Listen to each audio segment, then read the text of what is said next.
Hi, I'm Jeremy, the Zoo Nerd, coming to you live from my backyard in Los Angeles, California. I hope everyone's doing well. I hope you're happy. I hope you're healthy. I hope you're having some fun. Promise me you'll do something you find fun today. Today in our critter chat, we're going to talk about an animal that is very important to me, and one that I care about quite a bit, as I've taken care of them for several years during my time as a zookeeper.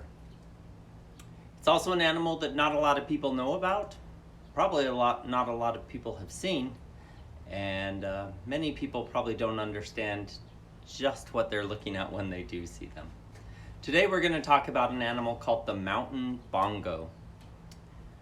Mountain Bongo are the largest of all forest antelope. They are kind of a red to brown color with large white stripes that run vertically across their body, and they have large spiral horns that come up off their head. Those horns can sometimes be up to 40 inches in length, so those horns are huge and can be a little intimidating for sure. Bongo are also very large animals. They can stand about 4.5 feet tall at the shoulder, which means their heads can be about here for a male, about here for a female. The males can be upwards of 850 pounds, with females weighing in about 500 pounds. So they can definitely be a big animal and a little scary sometimes. Now, mountain bongo are actually a subspecies of an animal called the bongo. So the bongo lives in West Africa and kind of Central Africa. The mountain bongo only lives in very, very small areas in the country of Kenya on mountains. So it's very unique subspecies. Genetically, they haven't studied all the genetic work of how it's so different than the others. That is something that science is still looking to do. And hopefully they do that in time to make a big difference. The western species of bongo are listed as near threatened. They certainly have struggled in different places of their range at different times. They inhabit quite large areas in two different clumps. In West Africa, they're in in Central Africa, they're in Cameroon, Gabon, Congo, the Democratic Republic of the Congo, and the Central African Republic. We've talked about some of those countries before with some of the gorilla populations. They would be in some of those same areas as some of the gorillas. Further west than that, they also live in the countries right around the bend of Africa, in Togo, Benin, Ivory Coast, Liberia, Sierra Leone, and Guyana. So they have pretty good established populations in those two large areas for the western population, and they estimate that there are between 15 and 25,000 of them. So the eastern ones, the ones further east that only live in Kenya and only live in mountains, are very rare indeed. It's estimated that there are only between 70 and 80 adults left in the wild. Luckily, there's a nice population in captivity with about 400 living in zoos across the United States and also in Europe, with a population in a captive setting in Kenya that I'll talk about in a minute.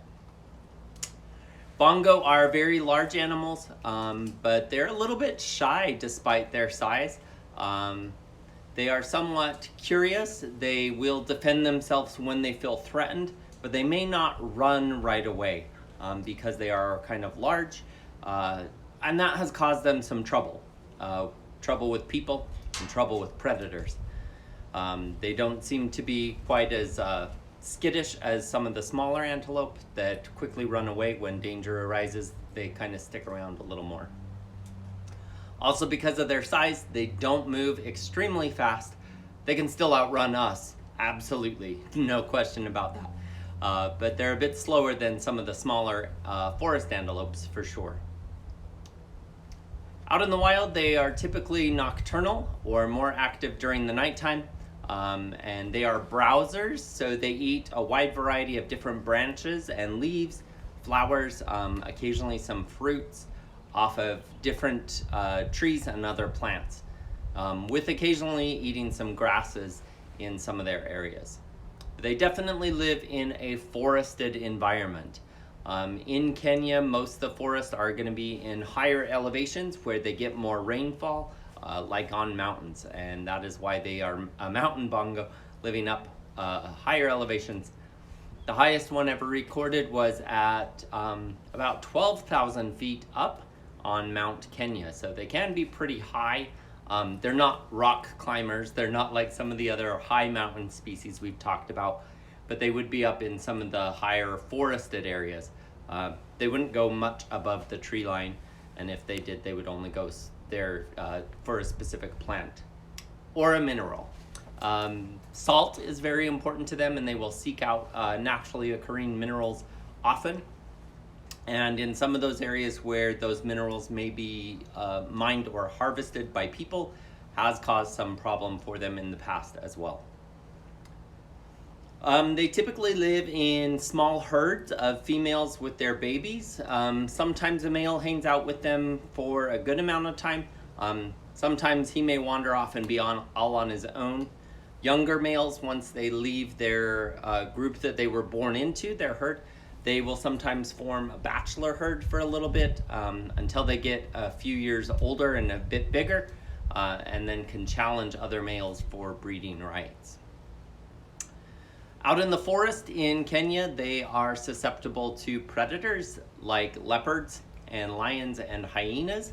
Lions and hyenas we typically associate more with lower land grassland environments, but in some areas of their range where like the grassland meets the forest kind of at the base of the mountain is an area where the bongo like to hang out, and the lions and the hyenas will definitely go into the forest to look for food if there's nothing out on the grasslands. Leopards definitely live in and around trees and are pretty good at hunting bongo, especially the babies. Baby bongo are pretty good sized, being born between 35 and 55 pounds. So even a newborn baby bongo would be a very good meal for a leopard, for a group of hyenas, or for a pride of lions. The adults would definitely be like a feast for any of those animals. With their small herds, that is sometimes a bit of a problem with predators as well. There's less animals kind of on alert to be the lookout for predators. With bongo, their sight is important, but their hearing is by far their most important sense. Their sense of smell is also very important. They have very large muzzles, big noses, so they have what I would assume to be a great sense of smell, but their ears are absolutely huge, and they can move those ears quite a bit to get the different sounds of what's going on in their forest. Even the babies are born with super huge ears. I'll put some photos of a baby up later today. And their ears are about 6 inches long, even shortly after they're born. What else? Oh, they, like many other antelope species and anything that kind of looks or acts like a cow, a sheep, or a goat, they have a 4-chambered stomach. So they will, on occasion, regurgitate their food, chew it again, and then swallow it again. We've talked about that process a couple times on here, and bongos certainly will do that as well. The gestation period or pregnancy for a female bongo with a baby is about 9 months. So she's pregnant a pretty long time. But like I said, those babies are born between 35 and 55 pounds. So they're good-sized babies when they're born. They'll typically nurse from their mom for about the first 6 months or so. About that time, their horns start to poke through, and then they'll definitely transition more to solid foods, staying close to their mom till they're at least about a year old for males, probably a year and a half for females. The females grow a bit slower. They are estimated to be mature at about 2 years old, although the males will continue to gain weight and get a little bit bigger till they're about 4 or 5 years old. During that time, the males also get a little bit darker, especially on their neck and head, with them being almost a chocolatey brown color on their neck and head. They can live about 20 years in captivity or in a zoo setting. Again, medical care, not worrying about predators, easy food, all makes a difference in an animal when it starts to get a little bit older. What else? Oh, so the mountain bongos are critically endangered. There's, like I said, about 70 to 80 in the wild, about 400 in captivity in zoos. And then there is a population in Kenya. The last I heard was about 72 animals, and they are a very important story to share about the mountain bongo. They live at a place called Mount Kenya Wildlife Conservancy. It is an amazing place. They used to be called Mount Kenya Safari Club. And initially it was created by a US actor named William Holden. William Holden, during his day, was kind of a big shot in Hollywood, and he liked to go hunting. And so he bought some land in Kenya, and he would have his own little private lodge there. He would go to Kenya, and from his lodge he would stage safari hunts and would go hunting for large animals. Later in his life, he kind of had a change of heart, and he decided that hunting those animals for the sheer sport of it was not the most beneficial thing he could be doing with his land and with his property and with his lodge there. And so he kind of changed that to a conservation organization later in his life. And with that, he created a very special place, now known as the Mount Kenya Wildlife Conservancy and Animal Orphanage. So they take in wounded, sick, injured animals and help them to have a safe place to live out the rest of their life.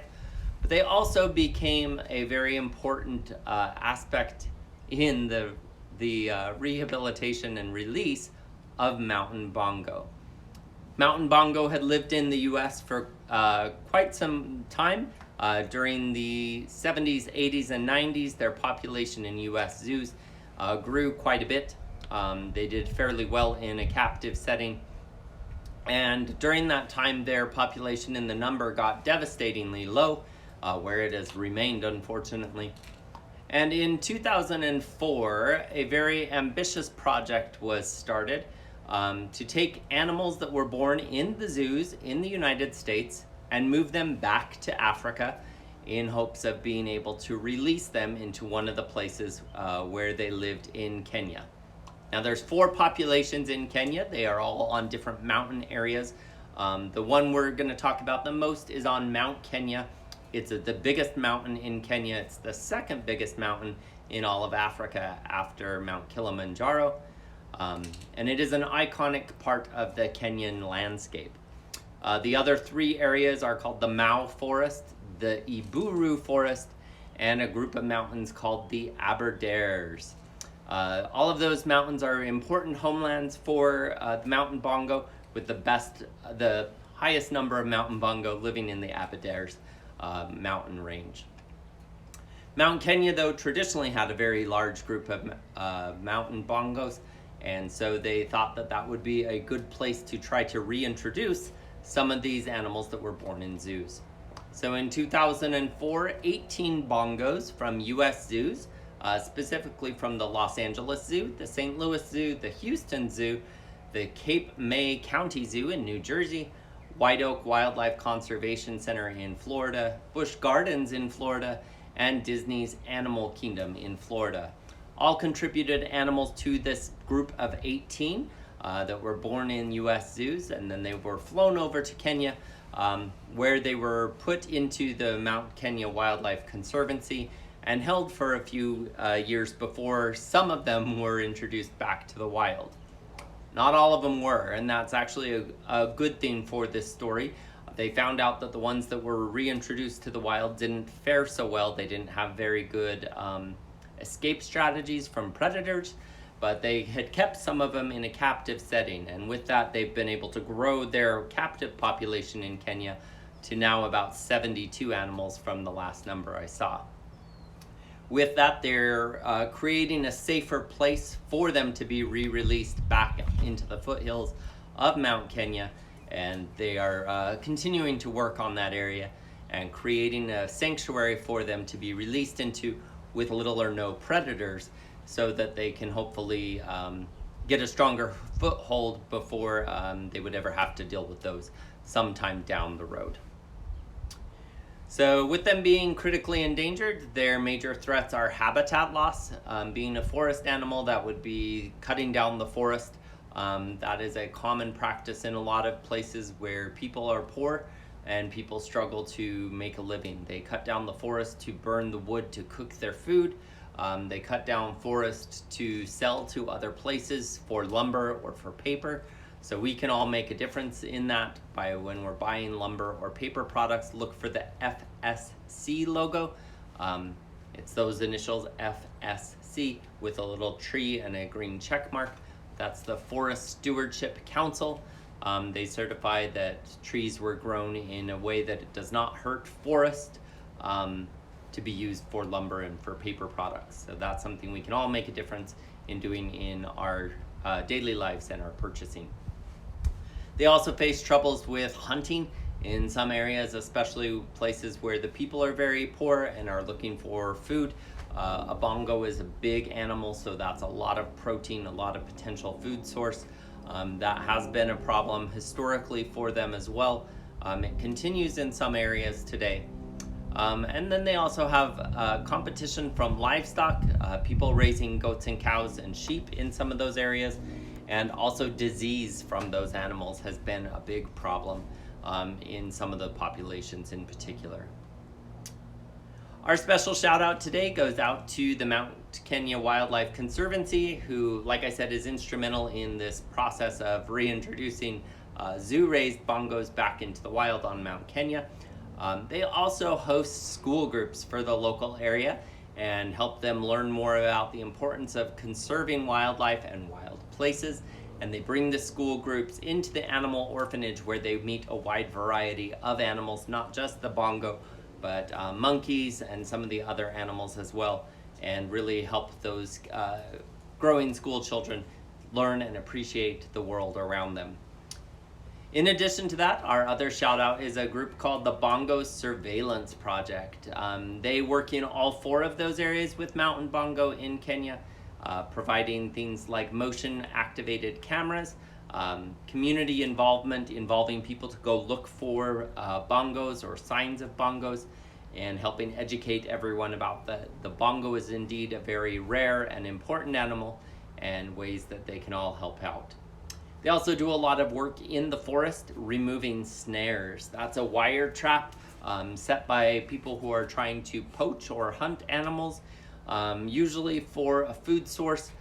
Typically they're looking for something specific, but they set a snare and they end up catching a wide variety of different types of animals, some of which they were hoping for, some of which they don't. But a snare can cause trouble from anything from an elephant down to a small monkey or a rabbit. So it can cause death for many of those animals, including things like predators and endangered animals like the mountain bongo. So getting rid of those snares is a very important thing to be doing out in the wildlands. I want to talk a little bit about my experiences with bongo. During my visit to Kenya in 2010, I visited the Mount Kenya Wildlife Conservancy and learned about the bongo's story, and was greatly impressed that they would try reintroducing zoo-born animals out into the wild, especially in 2004. That was pretty early on to be doing that with a big animal like that. It wasn't very common. So mountain bongo were some of the first animals that was attempted with. And like I said, it didn't always go so great, and they're still learning and still working on that process. During that time, I was introduced to the bongo. That was the first time I'd ever seen them, was there at the Mount Kenya Wildlife Conservancy. And I really fell in love with the beauty of the animal. They're incredibly gorgeous with their dark coloring, with the white stripes, and their beautiful horns. Years later, when I moved to Los Angeles and began my involvement with the LA Zoo, I was very excited to get to work with the bongo and as such I became a keeper of hoofed animals, which definitely included the bongo, and I spent many days having the privilege of helping take care of such gorgeous animals. During my time there, we had 3 more babies born, the first of which was the first baby that had been born in LA for many years, so it was a great celebration. And to know that Los Angeles had participated in that initial release of animals from zoos going back to Kenya made me very proud to be a part of that ongoing conservation project in continuing to raise and make sure that there was a nice healthy population in US zoos. Now, working with bongo is a bit intimidating because they are very large animals, and they are one of the largest animals at the zoo that we would ever work directly in with. So we would go in with them. I remember the first time I met the big male bongo. He was laying down, he was very comfortable with us being there, and suddenly he smelled something that was not so comfortable to him, and he got a bit agitated, and I got a bit scared because he weighed almost 900 pounds and was a huge animal and towered above me. His nose would be about here. So he was very gentle. I got to know him later on after that event, but when I first met him, I was quite scared by him, and got to know him a little better. He got to know me better, and it was a true pleasure to work with him during his time and my time at the Los Angeles Zoo. In working with some of the others, including the first baby that had been born there in many years, I learned very quickly and importantly how protective a mother bongo can be towards her newborn baby. That came as a very interesting lesson for me as I was there visiting them and looking at the baby, who was at that point maybe about a week or 10 days old, with the bongo's main keeper. The bongo's mother did not feel comfortable that there were 3 people in there, and she let us know that by charging us, which was a bit intimidating because, like I said, they do have big, long, sharp horns, and they're a very large animal that can move very quickly. I was kind of on the back end, so I got further away from her first, running around the corner of the barn, while my 2 co-workers, one of whom is the main keeper and was the most comfortable in dealing with them, pushed the other keeper behind her, and they stepped to the side behind a tree where they were out of her path, out of the mother bongo's path, as she came to defend herself and her newborn. After that, we definitely learned that we needed to be a little extra cautious in working around her, and lesson learned and noted. I have some photos of me working with some of the babies that were born there at the LA Zoo during my time there. I'll be sharing those later, as well as some information from our special shout out organizations today and the great work that they continue to do to help monitor, protect, and preserve the mountain bongo in Kenya. I hope you've enjoyed what I've shared with you on today's Critter Chat. Feel free to like, follow, subscribe, and share any of my content across Instagram, Facebook, and YouTube, where full episodes are uploaded daily, as well as the supplemental information that I share on Facebook. And I have launched my own website. JeremyTheZooNerd.com is up and running, so check that out. I'll put a link up later today, so give that a like and see what you think about that. Let me know if you have any questions or comments, and otherwise, have a great day. Be happy, be safe, have fun. I'll see you tomorrow. Bye.